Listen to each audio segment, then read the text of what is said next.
Welcome to the family here on Purple Mafia. I am your host, Paladino Joey, or Joey Awajan. Purple Mafia is available on all of your favorite podcasting apps. I thank each and every one of you once and always for downloading and listening to this show. It is a great pleasure to be back on board with you once again today as the NFC and AFC championships have been crowned, and we have our Super Bowl 58 coming up, the matchup. Of course, we're going to talk about all of that here in the first segment.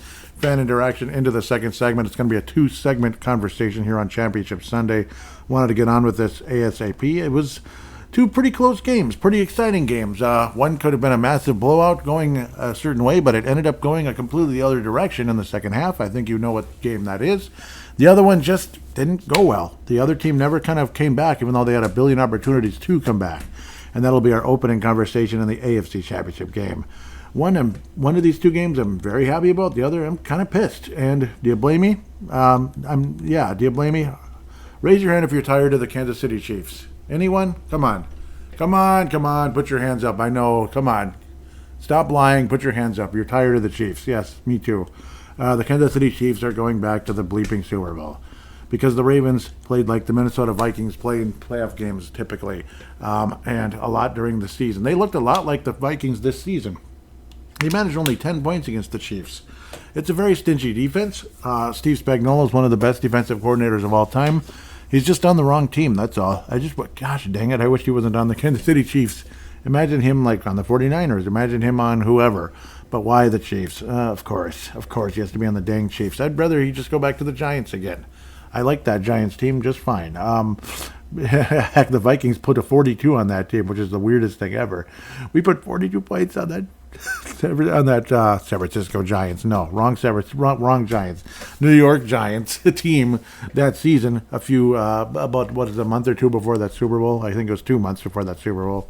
Who would have thunk that team would win the entire thing against an undefeated Patriots team? But I'll digress back to where I need to be. The complaint, Lamar Jackson just isn't really a postseason performer.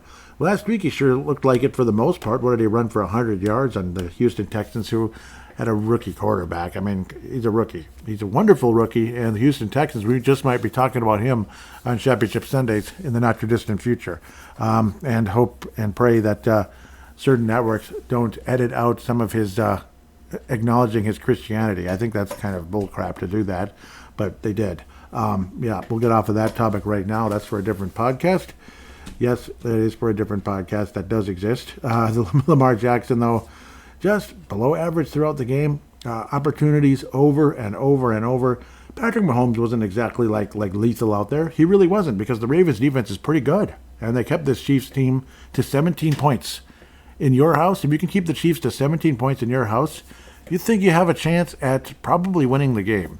But they still managed to bleeping not win the game because they fell behind early, did the Baltimore Ravens, and they kind of stayed behind. Even though the second half, a la the San Francisco 49ers, they came out kind of like world beaters. They were getting yards. They were actually running the ball a little bit, one way or another. Not really, though. That's the problem. That's the root of the problem. Gus Edwards ran for 3 yards. Zay Flowers, which I don't know, I'm pissed off at him right now, and Justice Hill. But Zay Flowers is a receiver, so it's like, yay, and he only got like 4 yards out of it. And Justice Hill only 3 yards. Kansas City defense is pretty stingy and all that. But at the same time, I mean, you can run on them. Lamar Jackson certainly proved that. Gus Edwards proved that by, getting 20 yards and only 3 carries. So it's definitely possible. The Baltimore defense kept the Ravens in the game, despite the fact the offense continued to sputter and bleep up opportunities.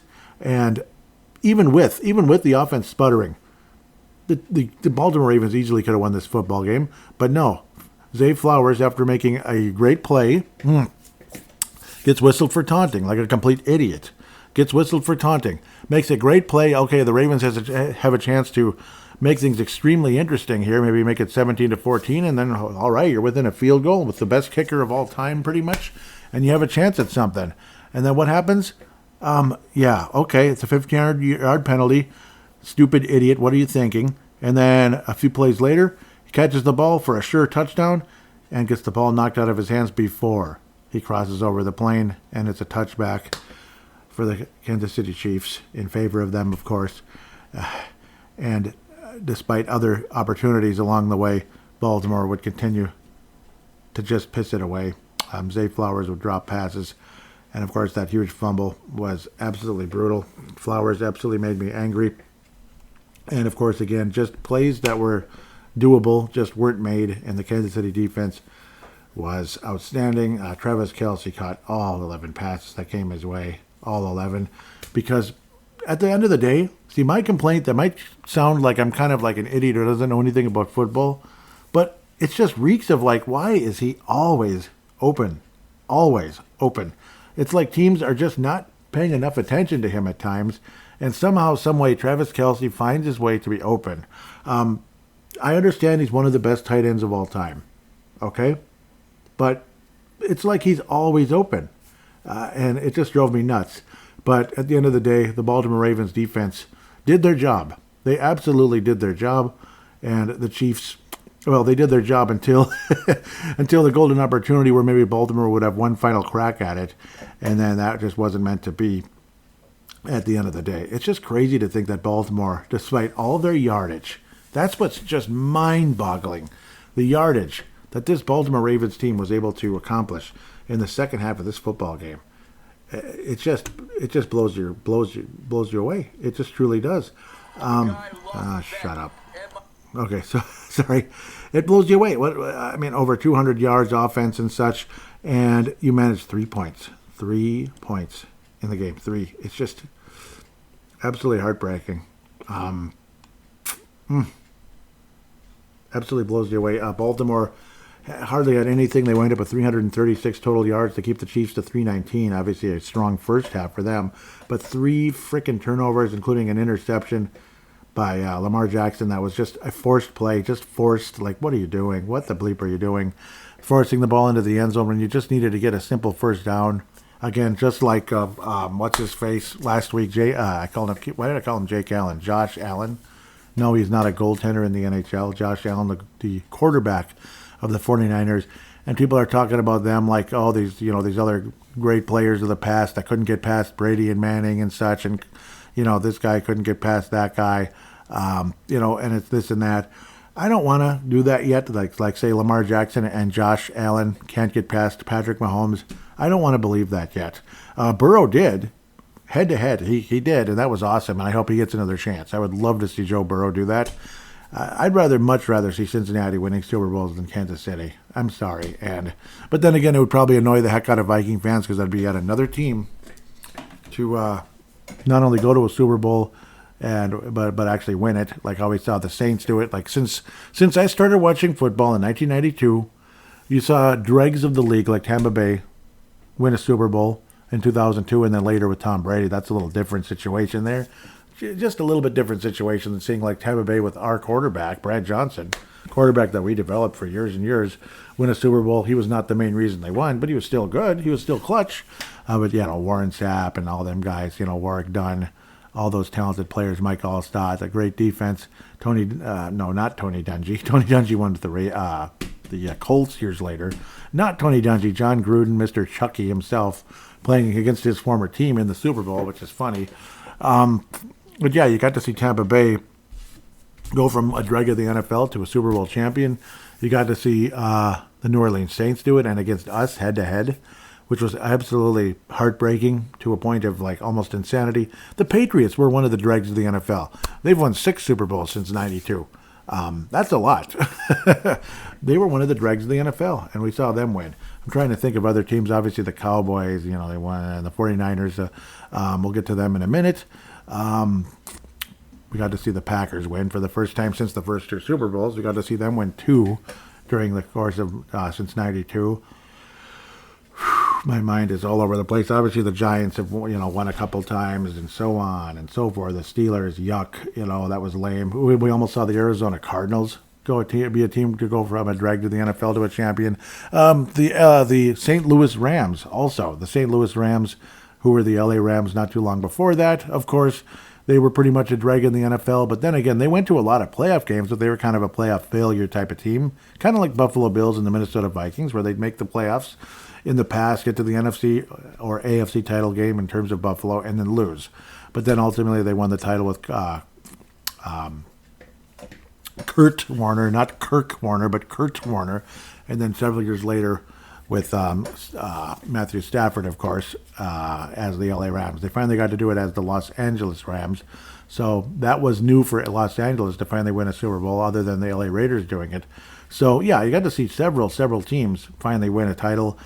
So it's kind of like I'm used to it, win a title before us, their first at a Super Bowl, so to speak, before us. So like Detroit, they won championships before the Super Bowl existed. Back in the 50s, they were the best team in the world. And their arch rival was the San Francisco 49ers. Yeah, they were. Isn't that the weirdest, darndest thing? That was their arch rival. But most of the time, the 49ers were victorious over the years, including a divisional round playoff game that I didn't even know about in 1983. So interesting. All I had to do was look a little bit in the past, but yep, I didn't notice that one, unfortunately. Interesting. So some of your older football fans will definitely remember that one. So on and so forth. So I'm kind of delaying the inevitable about the frickin' Chiefs being back in the frickin' Super Bowl and everybody worshiping the Chiefs, and we get to see Taylor Swift at the Super Bowl. Isn't that just the coolest, best thing you ever saw? Isn't it just exciting? Aren't you just filled with excitement?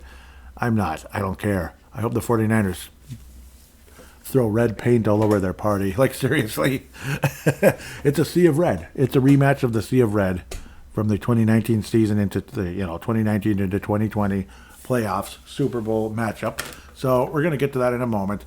But again, Baltimore reminded you of the Vikings in so many ways with the 3 frickin' turnovers, 2 fumbles lost, an interception was thrown, of course.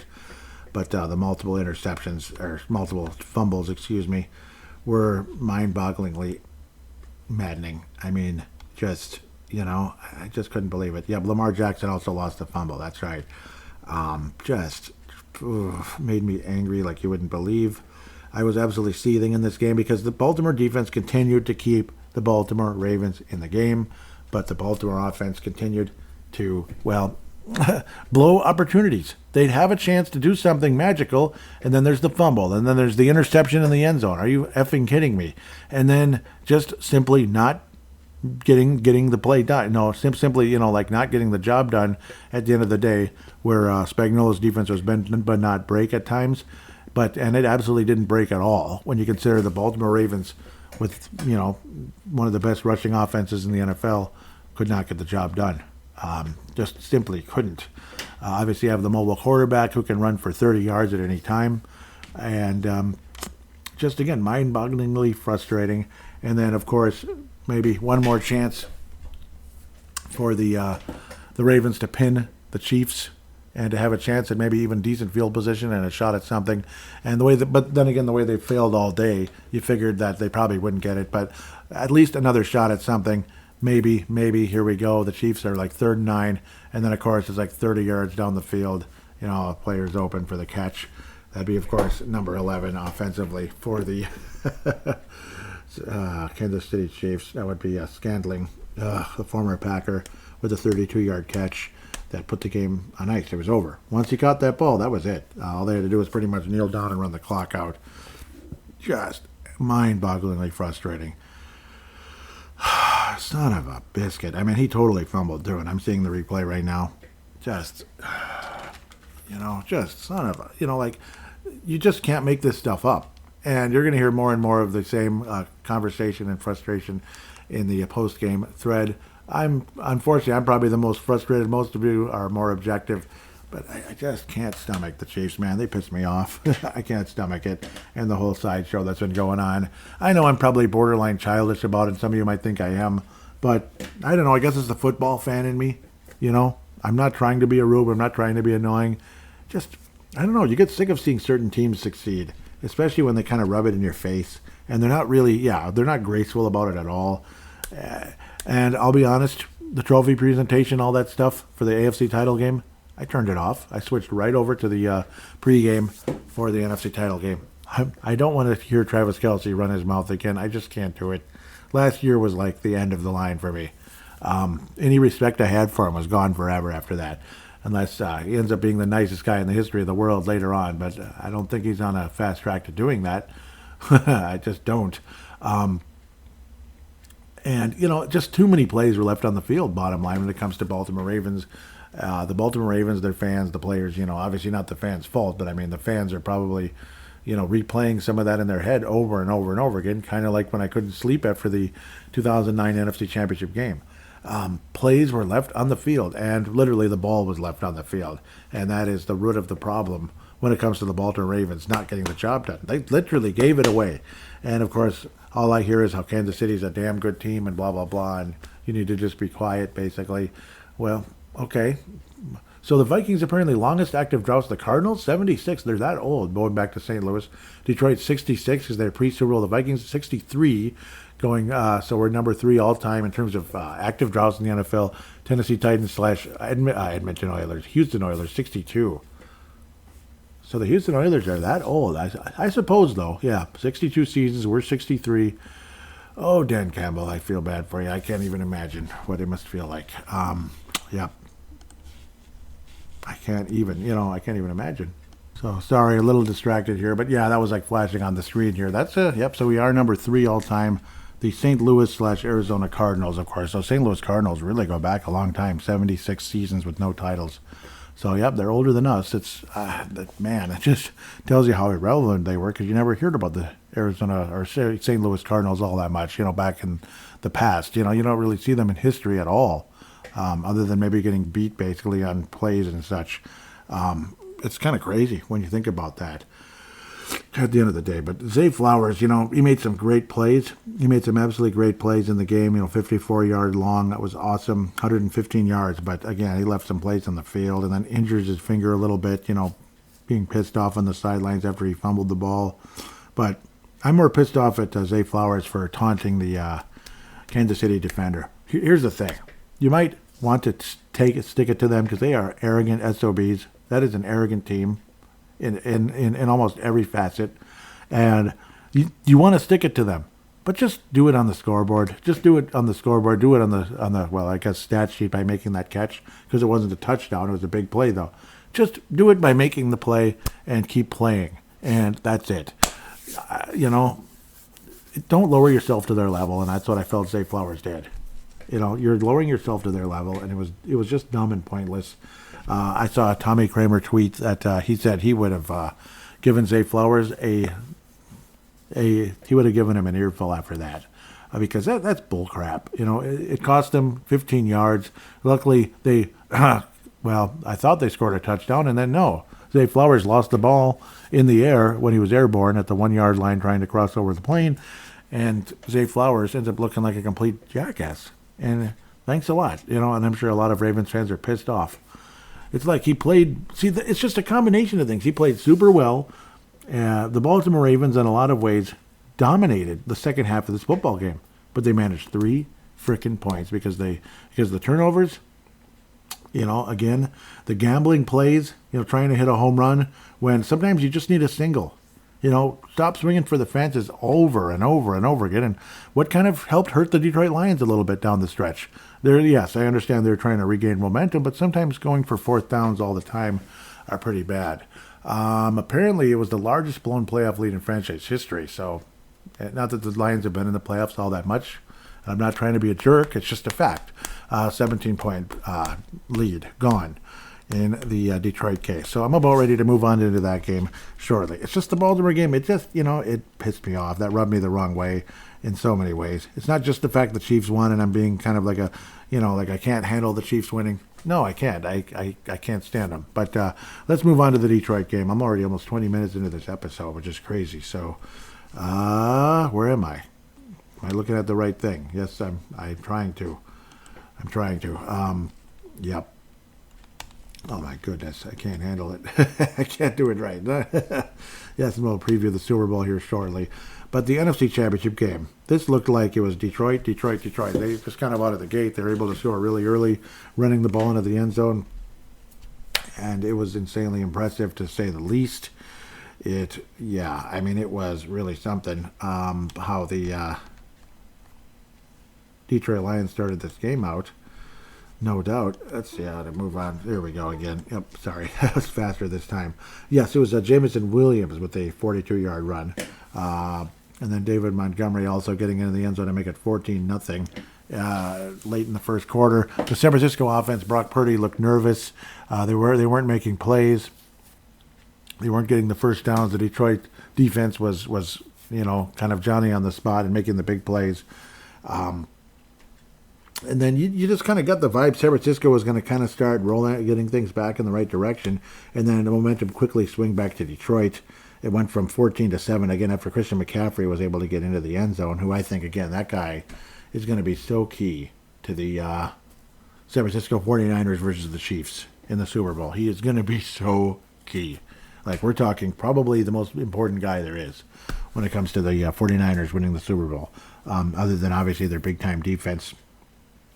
Brock Purdy, obviously, again, we'll get back to that shortly, but Detroit was running all over the 49ers. They weren't tackling. They weren't making the defensive plays. They weren't stopping the Detroit Lions on third down, and I could read Shanahan's lips.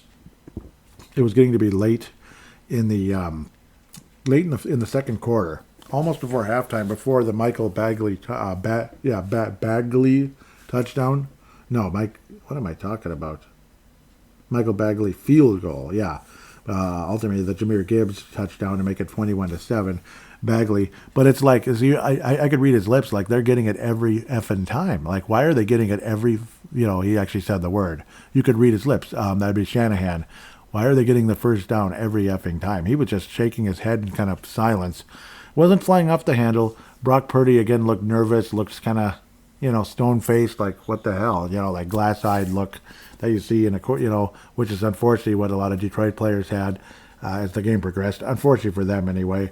The second half was just a completely different story. Now, it's not like San Francisco came out guns a-blazing necessarily, but they were definitely the better team. At the end of the day, they were able to muster a field goal from 43 yards out after Moody had missed one from 48 in the first half, which again helped the 49ers stay behind by 17 points. It was kind of funny. Michael Strahan told Shanahan, yeah, you guys were down 17-0, but no, it's like we know what he meant. Down by 17 points were the 49ers into halftime, and it reeked of Detroit is finally going to a Super Bowl. Not only they finally get a playoff win, get to the get to the second round automatically years ago in 91, but got to the conference final by beating Dallas before they started winning Super Bowls that year. So that was when Dallas finally got back to the postseason again. Yeah, yuck. Don't even want to think about it after a 1-15 team, which is funny. Imagine the Cowboys is 1-15. I think we'd love to see that right now. Detroit's not going to be 1-15 again anytime soon, I don't think. But Detroit just, obviously, they looked like they had all the momentum. San Francisco in the halftime. I was thinking, it's going to take something almost something beyond extraordinary for the 49ers to really, truly get back in this one. And ultimately they did, because something very, very extraordinary did happen. It kind of felt like that, what was that guy's name? Tyree? Was it David Tyree of the New York Giants? It was almost like one of those. Almost like one of the David Tyree type of plays, where maybe you are truly the team of destiny. San Francisco, I remember, lost in the 2011 NFC Championship game. Was it Manningham made a spectacular play against the 49ers? I believe that's who it was. For the New York Giants also. Or no, it was mostly like just the ball bounced off of the 49ers' leg. That was a huge miracle play for the New York Giants on one of the kickoffs that ended up really costing the 49ers. They were probably going to win that game if not for that. But no, the David Tyree catch in the first of the two Super Bowls, where the ball literally stuck on the guy's face mask, and he was able to make the catch. Whereas Brandon Ayuk, the ball bounced off of the Detroit defender. Looked like he might have had an interception. Bounced off of his face mask, off of his helmet. Brandon Ayuk was able to stick with it and catch it midair and be able to keep possession of the ball while kind of spinning in the air. It was a spectacular play. We're talking hardcore spectacular. Williams also made one of those kind of plays for Detroit later on when Detroit was only down by 3 as the 49ers had regained the lead they'd gained the lead for the first time since being down 14-0 and ultimately 24-7 going into the half. But the Brandon Ayuk play, it just kind of made you, it had that David Tyree type of vibe, where maybe the 49ers are a team of destiny. Because it was around that time when all of a sudden, see, the San Francisco 49ers were still down 24-10. It's like, yes, you're still in the game. There's still a chance. But then it was like, ooh, this might change everything. It just might change everything.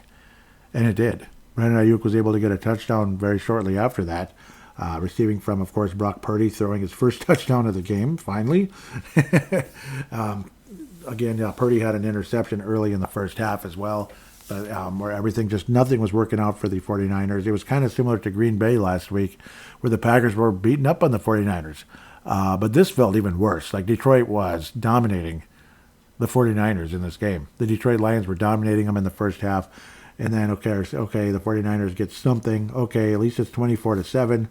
Okay, they drew a little bit of blood here again on their opening drive. They did something right, 3 minutes and 58 seconds into the second half. But then again, they get another stop. Okay, that San Francisco defense is finally waking up. Maybe the 49ers are going to do something. And then that great play happened with Brandon Ayuk. A play that's going to define a Super Bowl championship. If the 49ers do win the title, they're going to be replaying that Brandon Ayuk play all offseason. All offseason, they're going to be showing it again 5 years from now. And that's kind of what's going to happen. That's, in a lot of ways, how things are going to roll, I think. Like the David Tyree play, I've mentioned his name about 50 times.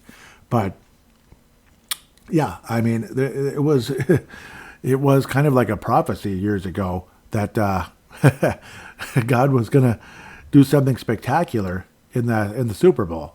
And it was like, huh. And then all of a sudden that David Tyree play happened. And maybe this Brandon Ayuk one is going to be a similar type of situation. So we'll see, because that completely changed everything. All of a sudden the 49ers were a completely different team. The defense was absolutely what you expected the 49ers defense to be. And then the 49ers offense woke up. You saw Brock Purdy hitting passes. You saw him, Brock Purdy again, scrambling for first downs, toughing it out. I was like, okay, just get down, don't get hurt. Because, last year the poor guy got hurt right away, not because it was something stupid he did, but just horribly bad luck with, again, the Tommy John situation. And it was in Philadelphia, and all the momentum was on the Eagles anyway, so it was kind of like sacrificial lamb situation. It was so sad. But the Eagles barely lost to a red-hot Chiefs team at the time. So, I don't know. It was very disappointing. But then next thing you know, Christian McCaffrey ties it up. You can feel all the momentum completely on the 49ers again after Detroit lost the ball. There was a fumble in the exchange with the Detroit Lions. The exchange and a fumble during the exchange, and it was like the Detroit Lions are Detroit Lionsing, and it was just shocking. Next thing you know, the 49ers have the ball again, and the game is tied up as McCaffrey's able to run it in from it was just 4 plays, 24 yards. It was at the Detroit 24-yard line, of course, where the fumble happened, reminiscent of the infamous Randall Cunningham fumble, and then the Falcons scored late in the first half. Obviously, this one was much more crucial in terms of the Detroit Lions losing this game. But, I mean, it's going to be similar in, depression and frustration at the end of the day. Just absolutely depressing and frustrating for Detroit, like how Cunningham fumbled. But then in this case, it was Jimmy Gibbs fumbling the ball for the Detroit Lions. And the next thing you know, the 49ers were tying the game up in 9 million percent fudge. 9 million percent of the 9 million percent of the momentum was on the San Francisco side, even though it was just a tie game, and ultimately the 49ers would build a 10-point lead, and that would change kind of everything a bit.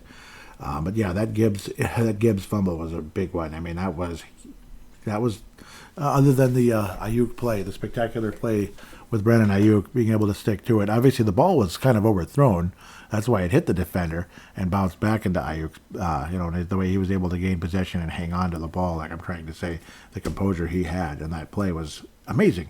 The Gibbs fumble, of course, again, obviously, momentum clearly was on San Francisco's side at that point, and you could just kind of tell the 49ers were probably going to win the game.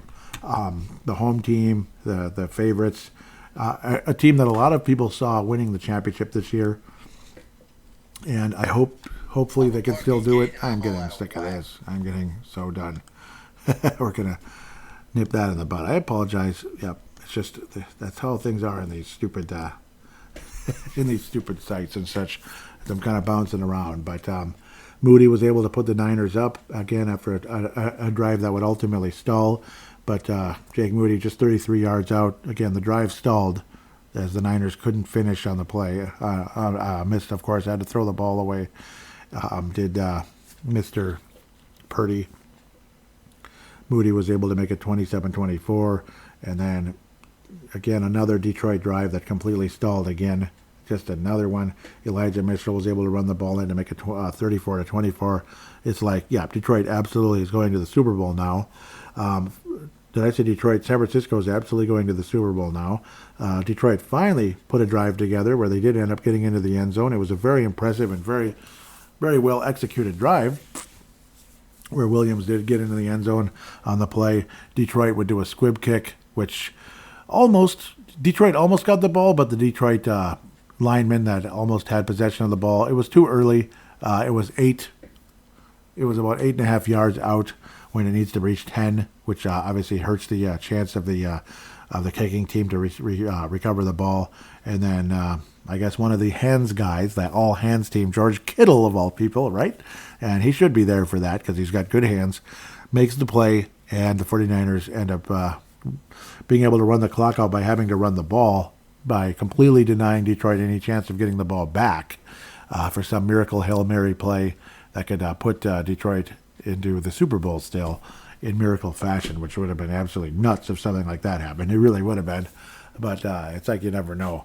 49ers, again, it's the kind of game, if they're going to beat the Kansas City Chiefs, they can't afford to be coming out flat again like they did against Green Bay and against Detroit.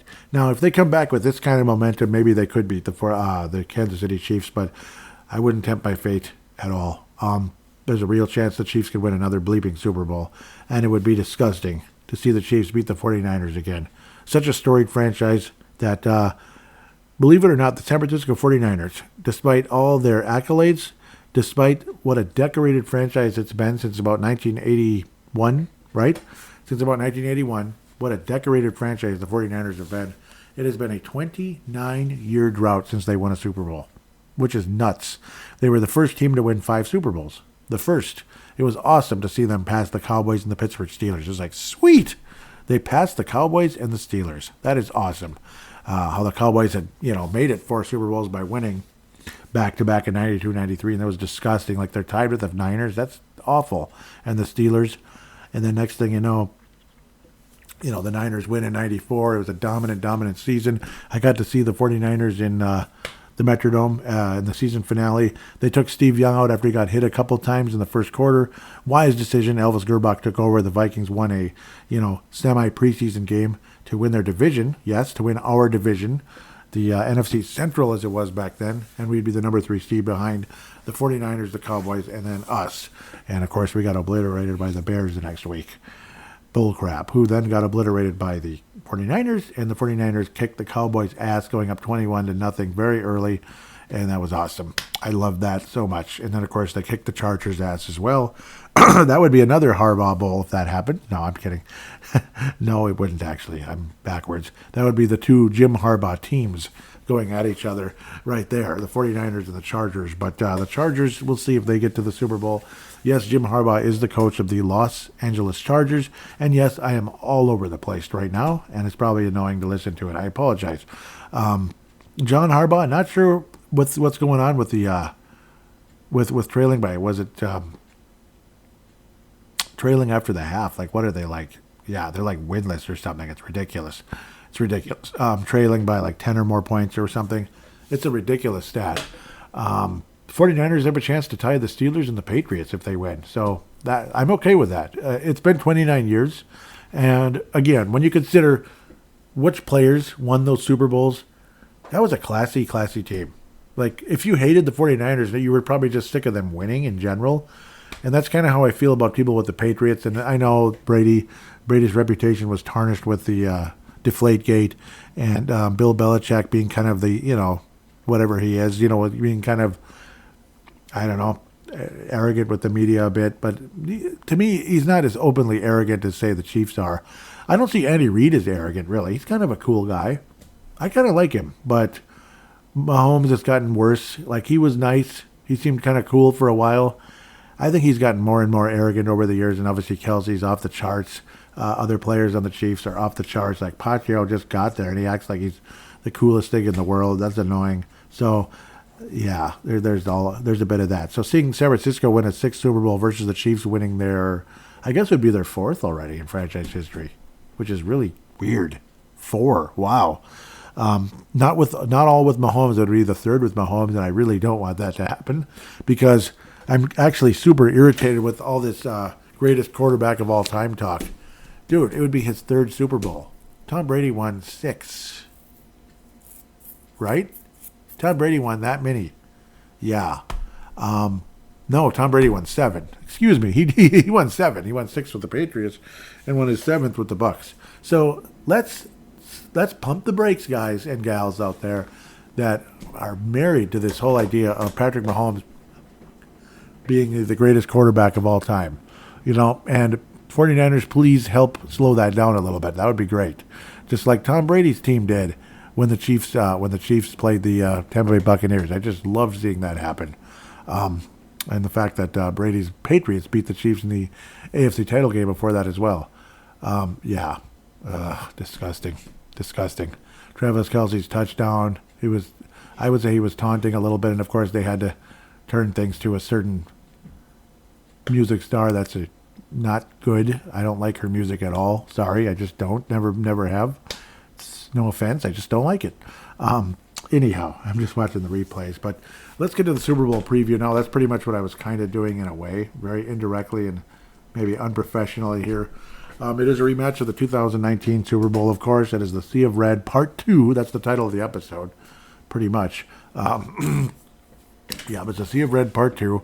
It's not a rematch of the Harbaugh Bowl. And, of course, Jim will now coach the Chargers, and John is still on the Ravens all these years later. But the complete lack of success by Baltimore, particularly in the postseason, though, trailing at the half, has been ridiculous since 2013. Since winning their Super Bowl, they've frankly been losers in the playoffs. Like, this is by far their most successful year. By just winning one playoff game. That's kind of sad. And it's not like the Texans were this stud team. Like, they're good, they're promising, but they're not ready to go anywhere yet, I don't think. So they've been extremely disappointing since their Super Bowl, which is kind of sad. The Chiefs did finish 11-6 in the regular season. 49ers finished 12-5, pardon me. They had an annoying 3-game losing streak in the middle, and the Vikings were a part of it, which is funny. With a healthy Kirk Cousins at the time, they looked flat awesome. Yeah, Kelsey's as classless as ever. It's just tired of him. But let's move on. This 49ers team should, I think, be different. I think things should be different this time around. Jimmy Garoppolo is a guy that had some success. I have more faith in Brock Purdy, especially after today, when you saw how clutch he was down the stretch after a crappy start. Way more clutch as the game progressed, and it was insanely impressive how he was able to handle things. This isn't me just hating on the Chiefs, but it just drives you nuts how Kansas City could win another title in a year where clearly it looked like they were inferior to the last few years when they won the championship, and even the year that they lost the Super Bowl to the Bucks. They look clearly inferior. Yeah, obviously a lot of people are sick and tired of Kelsey's act, as you saw McVoy there going at him. Like, yes, enough. We're tired of your act, dude. And, yeah, guy is a classless jackass. And the fact that he's in every commercial just adds to it. Like, stop rubbing it in my face every second. Just go away. Just don't go away angry. Just go away, right? And I've said way too many times as well. The matchup here, points scored per game. Interesting enough how the Chiefs' offense is middle of the pack, 15th, and the 49ers 3rd in the NFL, almost 29 points a game. And, when you have a balanced offense like that, passing and rushing, you have a chance for something. You truly do. Total yards per game, San Francisco second. The Chiefs are ninth. And obviously stats aren't everything, but almost everything favors the 49ers. Not everything, but almost everything. Simply the Chiefs are insanely stingy. Passing yards per game, the Chiefs are sixth. The Niners are fourth. Again, when you have Ayuk and McCaffrey, and of course Brock Purdy being a lot better than people give him credit. Rushing yards per game, Niners third, Chiefs 19th. 19th. Yep. The Niners did lose the regular season finale to the LA Rams because they had already won their division and the number one seed. So that's kind of what that was.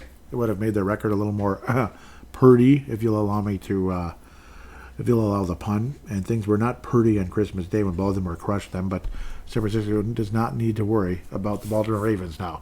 If that was going to be a huge problem, but they're not going to have to now. Points against per game. This is an incredibly close stat. The Chiefs are number 2 in the NFL this season. 49ers were third, 17.3 to 17.5. Total yards against, the Chiefs were number 2 in the league, 289.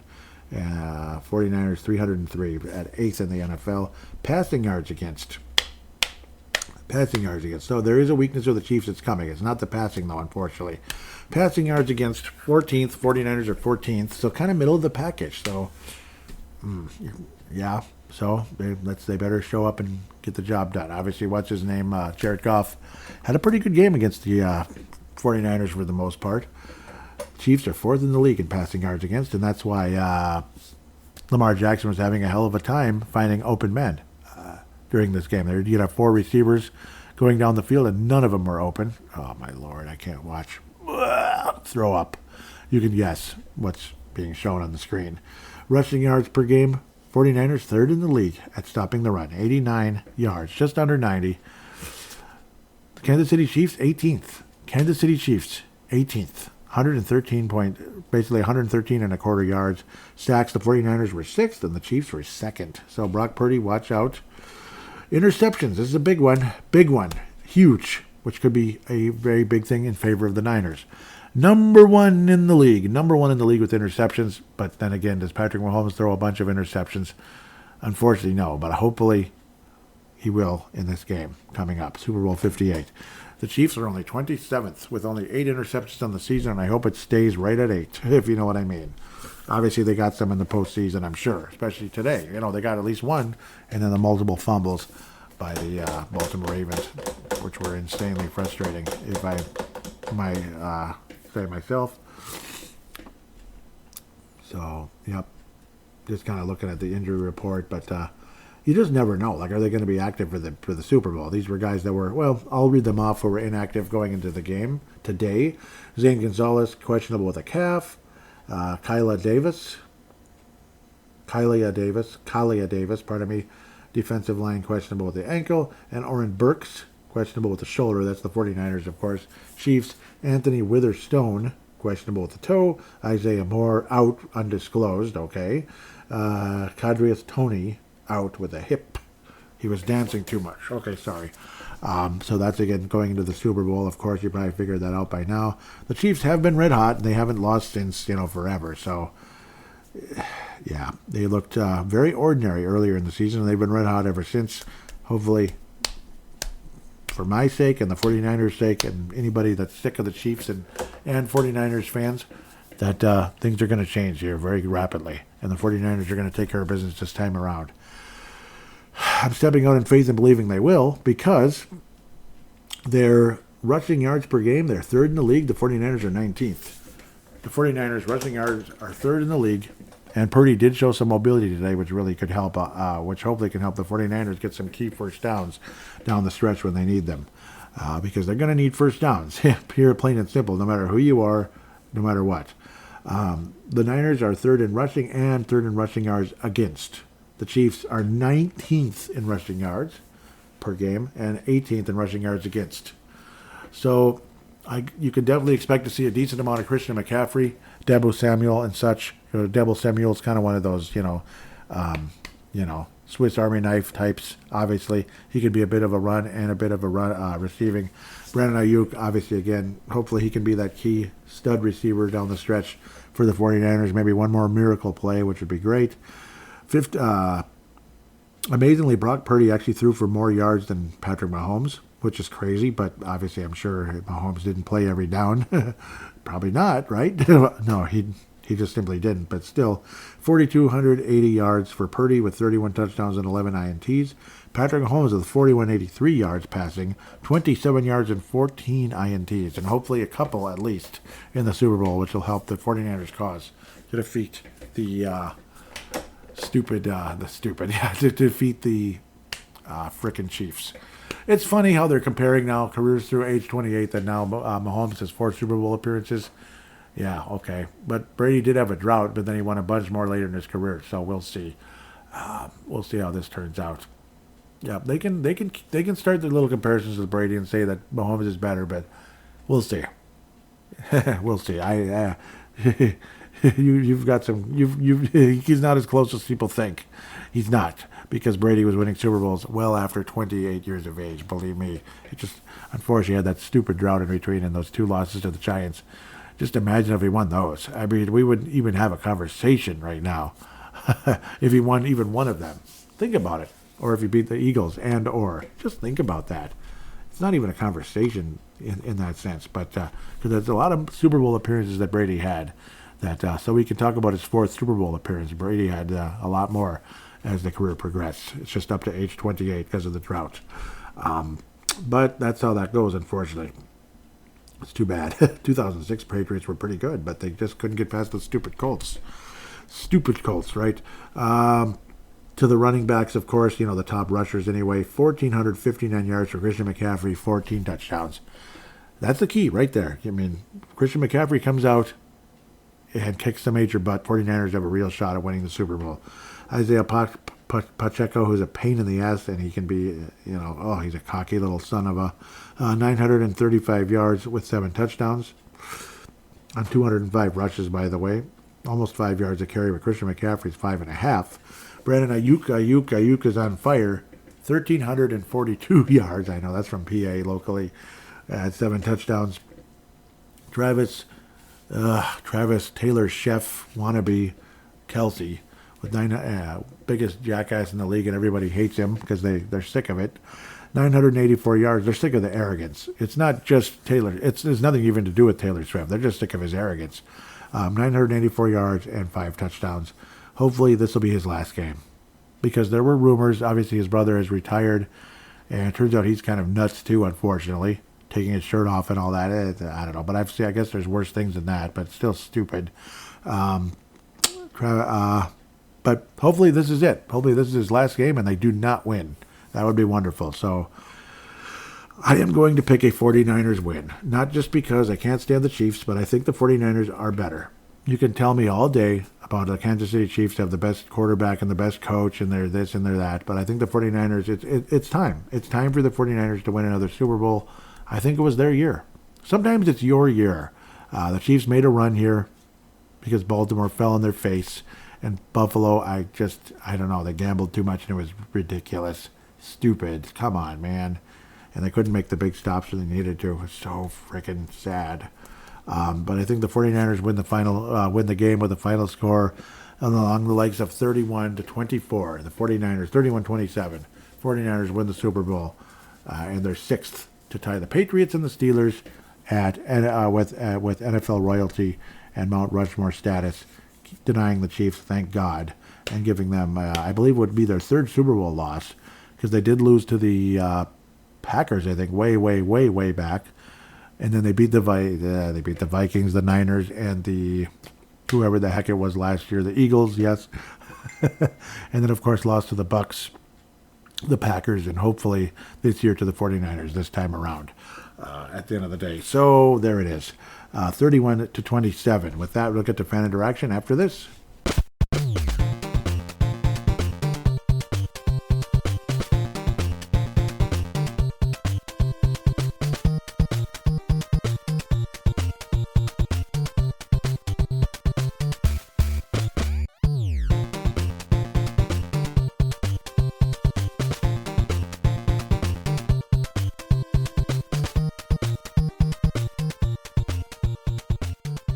And we are back here on Purple Mafia, segment number 2, fan interaction segment, and of course the final segment. I want to thank Vinrock Vince Germano for retweeting the most recent episode, episode 422, Division Review, Conference Preview. Of course, this one will be titled Sea of Red Part 2, and hopefully this time 49ers are victorious.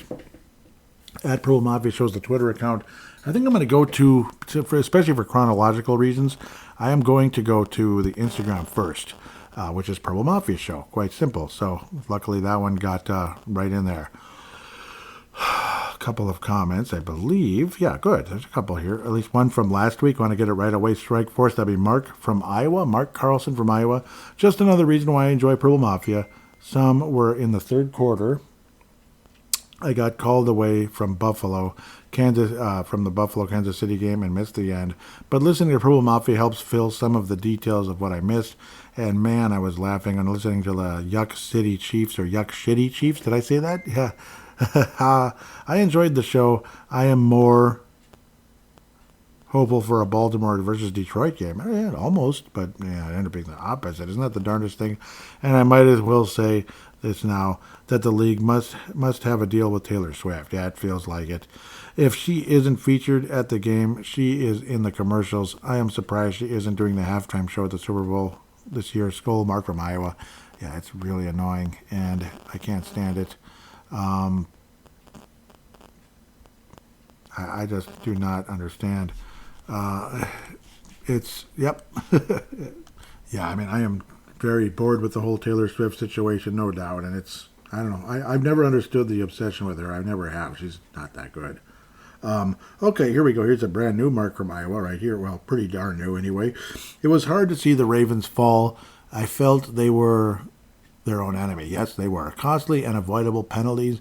And man, I was stunned to see the Lions jump up to a sizable lead and maintain it in that first half. And I love the aggressive play, but fourth down late in the game, Campbell should have took the 3 points. Still, it may not have mattered. I love playoff football. I love the national anthem. Yes, me too. I love the broadcast of the flyovers. Yep, it's all classic and really cool. And happy the 49ers were able to be victorious. I know a lot of people are kind of like back and forth on some people really want to see Detroit win. Other people really don't, because it'd be like, here we go, another team passing us up. So that would be depressing. So back to the Twitter account. Thank you, Mark. That was great. Gerald String also liked the most recent episode post. Dave Vicky was saying, not so fast. My friend Casey pulled out another tight game, but Diggs and the other Bills receivers were off, or they could have won easily. Yeah, so Diggs really let down the Buffalo Bills, just like Flowers today let down the Ravens. And yeah, it's like you keep seeing the replay of Kelsey's touchdown. He was clearly taunting, like, why? But of course they're never going to call anything. That was bull crap. Yeah, and Flowers fumbling the ball. That was just, oof, I don't even want to remember it. Anyhow, I was saying also how it was at 14 years ago today. This was this past week. The heartbreak happened. Arguably the best show I ever did. And yes, I showed the. I posted a link to that show. It's just, yeah. Sorry, I'm distracted here by something, so my apologies, I better keep going. Yeah, Malcolm retweeted that. Really appreciate you. And yeah, Skull Vikes basically is laughing at me, which, I don't know, I don't care. Laugh at me all you want. I was saying I will never understand the constant vanilla coverage on Kelsey. He's not nearly as good as teams allow him to be. I honestly feel that. I do, and people can laugh at me all they want. I don't care. Mad Martin said the Ravens. Yeah, there it is. This is the stat that matters more than anything. And Mad Martin, you did it again, buddy. Huge. And I was, yeah. The Ravens are 0-23 when trailing by 10 plus points at halftime since 2023. That's ridiculous.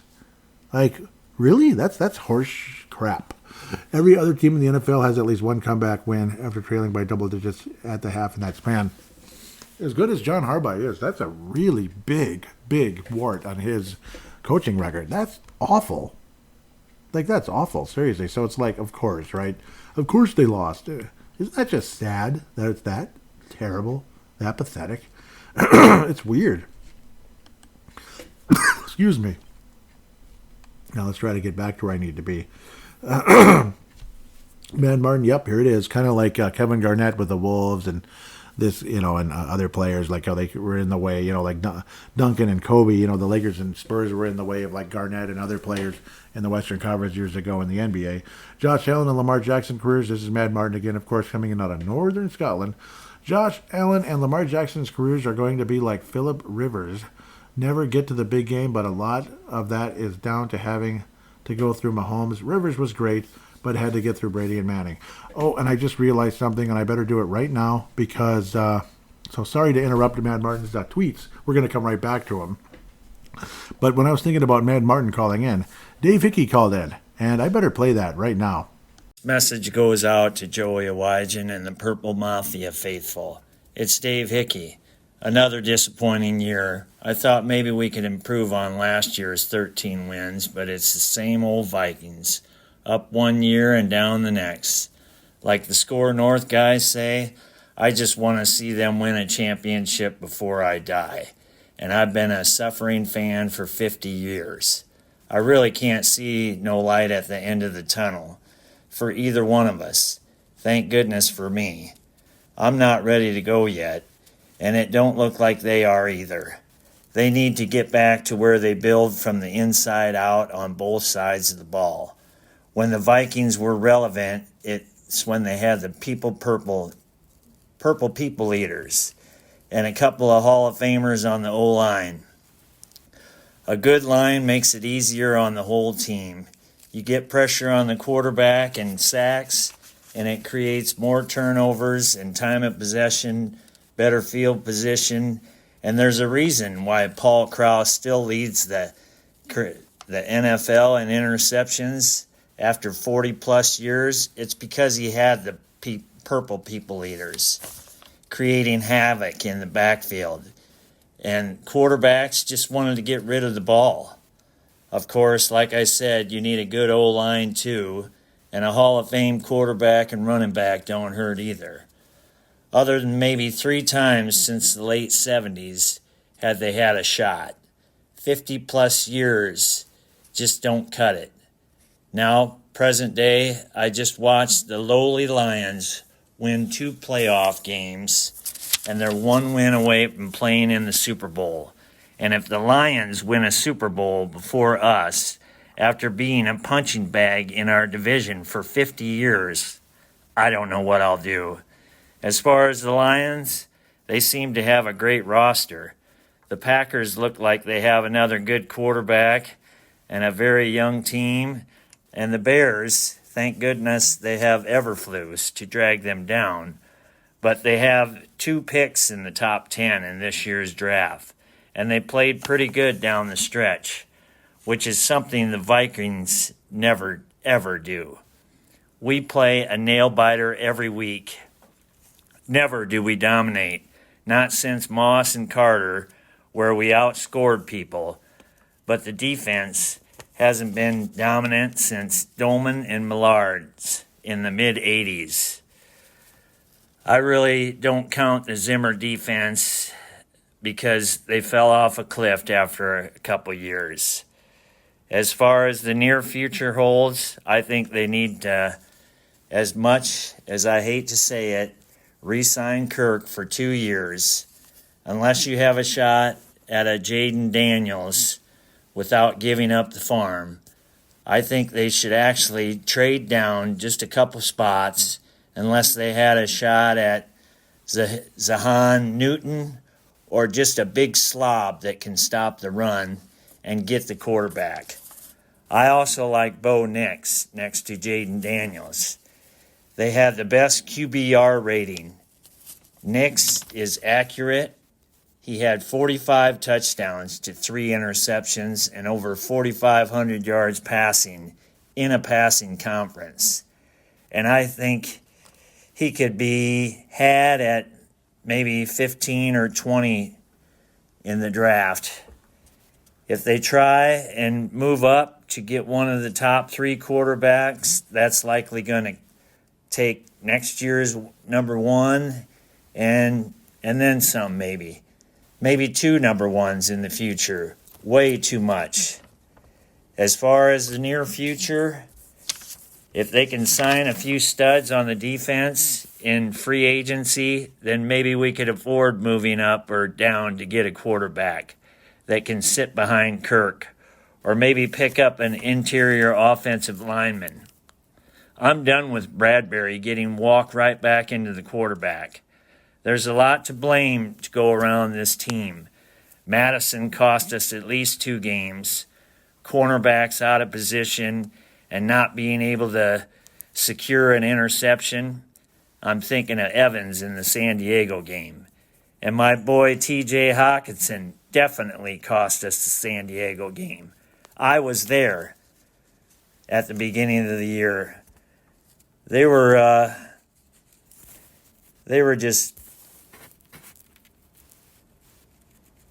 turning the ball over at a record pace. They were coughing the ball up. Then the quarterbacks started throwing the interceptions. It was after Kirk went down.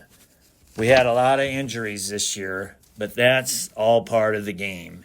And if you have no depth, then you're going to lose. We need to sign JJ and Darisaw and Hunter.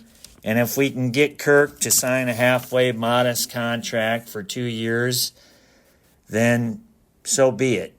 I'm not giving up on Jaron Hall just yet. When he was in there, the O-line was total shit. He never had a chance. Even Brady or Peyton Manning might struggle with the middle of our offensive line. The defense was much improved until it mattered. I do love that what Brian Flores brought to the team, aggression, not just sitting back, giving up 10 yards a pop like Donashell did. But Flores, he needs pressure up the middle, not just Hunter or blitzes. We need to keep getting younger. I think maybe get younger in the scouting department too. Other than 2 or 3 receivers and getting lucky on late round picks, I can't think of too many game changers that we've drafted for a long time.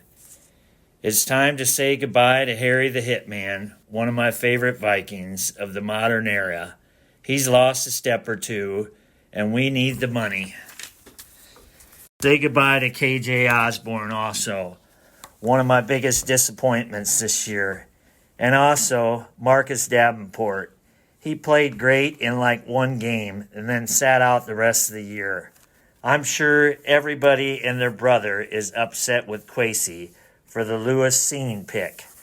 I think he needs just 1 more year, and if he doesn't draft some real difference makers, he should be done. KOC, I'm going to give him the benefit of the doubt, but he better do a better job of game management and play calling next year, or he can follow Kwesi right out the door. That Cincinnati game comes to mind with the play calling. You have the skinniest person on the team trying to move the pile on a tush push 2 plays in a row. Where was CJ Ham? Or the biggest person on a team pushing? You can't, you just call that play stupid. KOC cost us at least 2 games this year. Well, I've said enough, I think. Thanks for all the work that you do, Joey, and keep up the great work. Thanks again. Bye. Skol.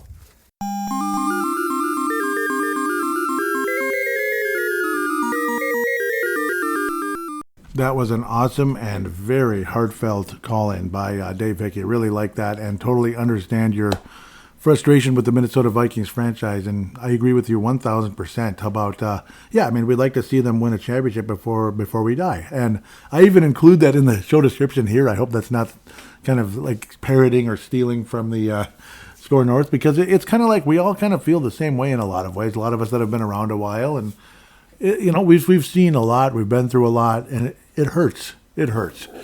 And when you see guys that kind of mock the game and mock the other teams when they beat them, it's impossible to be a fan. Impossible. The way they just kind of taunt and rub it in your face and talk all classless after they win an NFC or AFC title, it's really frustrating. So, yeah, completely feel you 1000% Dave Hickey. Obviously, I'm not going to unpack everything. I'm going to kind of let you have I just kind of let you have the floor. It's probably better that way.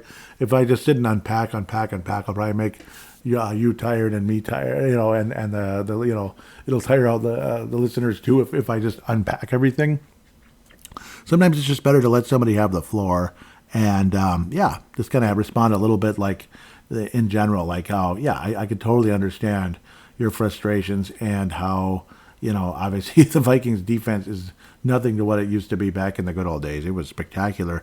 At least the Keith Millards and such. That was a good defense. It was a lot of fun to watch in so many ways. So great call in, Dave Hickey. And you've been wonderful all year for sure. I'm so glad you didn't disappear when Facebook disappeared. You and Mark and Mad Martin. You've really been huge staples. Obviously Tanae as well. Mike Dale has been spectacular. Unfortunately, disappeared a little bit of late. Maybe he doesn't care as much about the playoffs as some of us that like to keep up, with it and such. But, I love covering these games, even though I get way too emotional sometimes about non-Viking teams and such, and get way too pissed off at teams like the Chiefs. So stuff like that, I understand. So now I'm kind of babbling and such a bit, and time to get back to Mad Martin. And again, awesome call in. So Mad Martin continues here on the Twitter. Think Lamar is the Kirko of running quarterbacks. Folds when the lights are brightest. Yeah, I think you nailed it there. I really do. I was saying they gamble too much. Yep, that was about the Lamar and that guy. Josh Allen and Lamar Jackson are like Phil Rivers. Yeah, where they gamble too much and can't win the big one. I was saying also about the Kirko thing. Sure seems that way. It's sad, though. The Ravens should literally be blowing them out, if not for the idiotic plays. Like the Vikings should have blown out the Saints in the NFC title game. Absolutely. Tanae Brown liked my tweet when I said, "Dear NFC champion, win in 2 weeks." That is all. So, 49ers in this case, of course, please win. Kev's hobbies. This was like a minor little back and forth, but nothing too rough, I hope. I hope Kev isn't annoyed with me too much. He did not unfollow, so that's nice. Thank you. Thank you very much for not unfollowing me. I was afraid a little bit that, I'm not afraid of offending people that much. Like if we have different opinions and you get pissed off and unfollow me, that's how it goes. But I'm glad he didn't. Just for the sake of I'm glad he didn't, because Purple Mafia is, the Purple Mafia Twitter's been shadow banned for years, I swear. Like, I'll leave my reasons to myself at the moment, but you can kind of guess, you can kind of tell how the numbers haven't gone up with the Twitter account, and they were going up every year. Why would it just suddenly stop? So, okay, there, I went into the details. I was saying the Ravens should have beaten the Chiefs easily, and of course the media is going to flood us with how historic and legendary they are. What a joke. The Patriots were way better, along with the 80s 49ers. The Ravens literally handed this one away on a silver platter. And Kev's hobbies is like Mahomes is a damn good quarterback and Reed is a damn good head coach. Does that make them better than the 49ers or the Patriots? Does that make them even better than the Ravens team today? Well, more clutch, yes. Fine. But it's funny how Mahomes didn't have as much to do with it as the Kansas City defense and, of course, their defensive coordinator. And that would be Steve Spagnuolo. That's and I was saying, no kidding. That doesn't mean the Ravens didn't simply give the game away. Kev's hobby says the better team won today. And I just replied with, yeah, okay, whatever. Because it's like, just, I don't know. I don't like the way people worship the Chiefs. I don't like it. I think you could kind of guess that already, but it's kind of irritating. Tom Hayen from Minnesota Wild, from Brave the Wild fame, and obviously, on the Crease Assist podcast with Derek Velska. I'm not sure he listens to Purple Mafia, but he might listen to Timberwolves Explosion. I know Derek Velska doesn't like the NFL very much. He likes college and high school football more. Tom Hayen, though, chiming in. Great to hear from you, Tom, in case you're listening. He was saying Detroit, like Detroit being a toilet. Yep. What was I saying? I was saying I truly hope the Detroit Lions can beat the Chiefs, because that's what I thought the Lions were going to the Super Bowl. Otherwise, this is just a big waste. San Francisco should be the better team, but certainly haven't been today so far. Tom Hayen says Detroit has one of, if not the best offensive lines in football, blocking for two incredibly effective running backs, and that's true. Just the better of the two teams up front to this point, and it hasn't been close. And yeah, they have been. Detroit. Mad Martin was saying, I've got to say that's a depressing prospect if the if Detroit Lions win Lombardi before we do. Well, right now they won't, but we'll see. I would say I remember that awful feeling back in 2009 with the Saints, just horrible when they beat us, and in a way we just kind of let them win after they were a garbage franchise, and he responded with Tampa as well. That we could, brother. Not a game I want to particularly remember. That'd be that Saints one. You think Tampa? Yeah, to think Tampa has 2 Lombardis. They used to be the whipping boys in the Central and all over the place.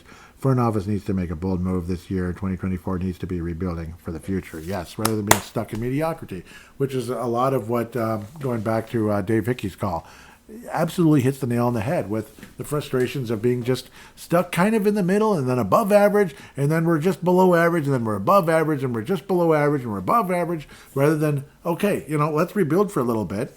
It's something's got to give sooner or later. Damn it. I was saying things like this make me just want to step away for good. I said I think this way every year, don't I? Because, I don't know, eventually, it could happen. Tired of seeing teams like the Chiefs win, and of course our team never getting anywhere, and when they do, they choke. Mad Martin says, I think sadly things are only going to get worse before they get better. Yeah, and they probably will, and maybe it's a good thing. The Lions and Bears blew it up. Well, we just tinker around the edges. I think we can see which philosophy is working. Yep, absolutely. I was saying you nailed it on the head. And Mad Martin says, I think it gets harder each year to follow this team. And I think a lot of the fan base, especially the Cousins faithful, don't live in reality when they say, bring back Cousins and everything will be okay. We are at least a year behind the curve in our division. Yep, I mean, we could be last place next year without even trying to be, if you know what I mean, without even trying to rebuild. We just went up being last place by default, which would be insane and weird. Mad Martin says the Lions reverting to what the Lions do best, and that's, blow games and turn the ball over. Unbelievable. It's a 180, and that's it.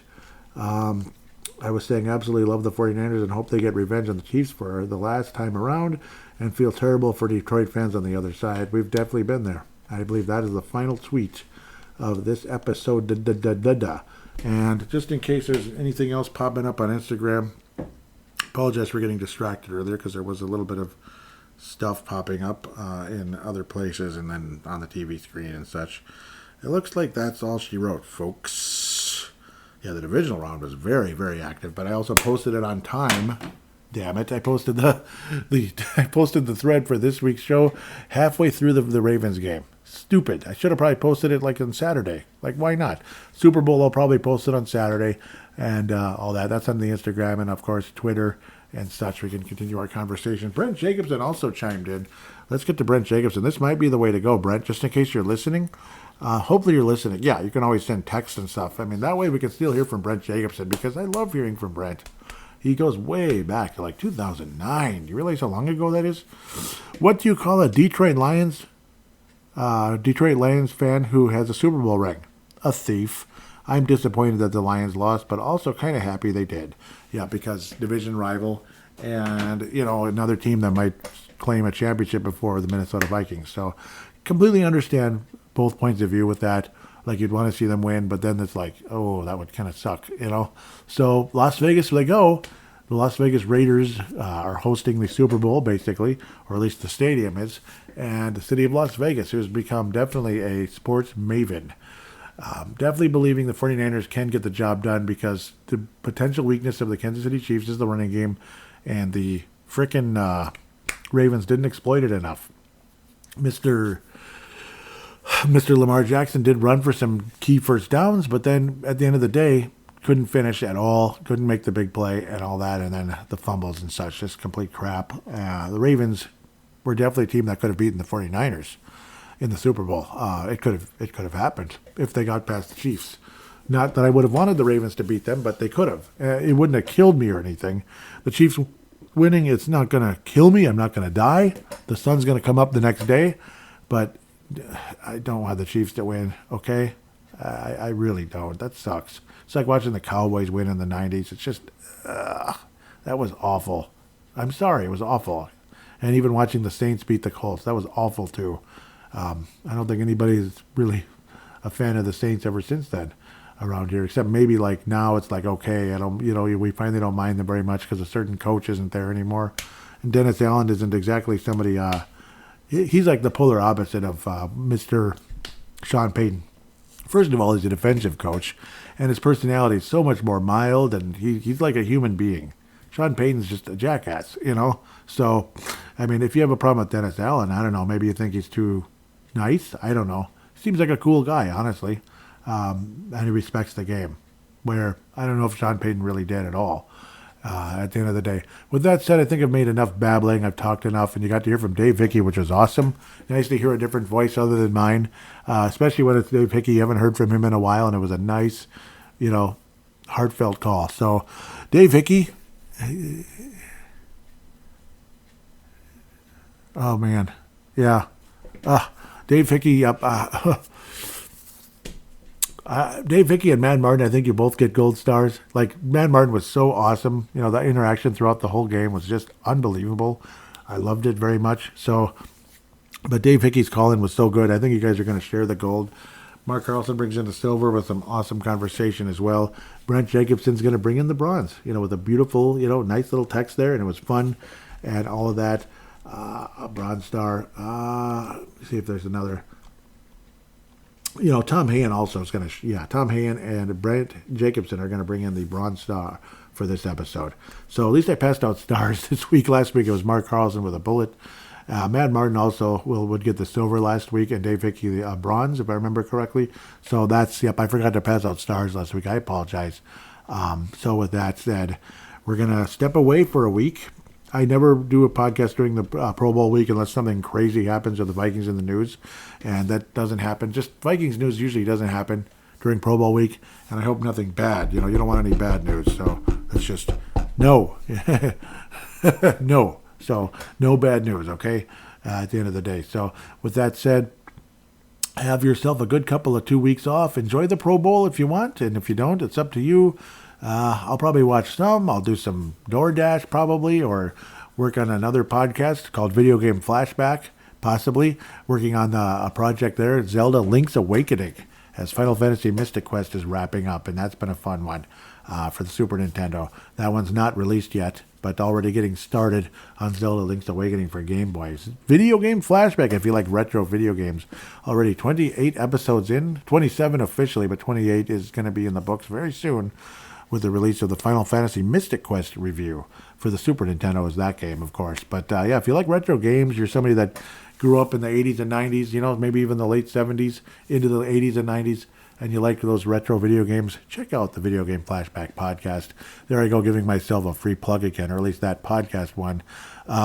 Cloud Convert, that's a wonderful website that converts your files to MP3, say, like if you need to, for anything.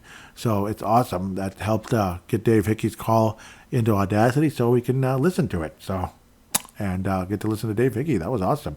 With that said, what else? Please do add to the algorithm through the show. We need your help here. Really do. It's been quiet for a while. So 5-star rating on iTunes / Apple Podcasts, Spotify, or anywhere else that allows you to put a rating for Purple Mafia Podcast up there. I would really appreciate it. And thank you so much for those of you that have over the years. God bless you. Seriously. With that said, we'll talk to you in 2 weeks. And until then, take care.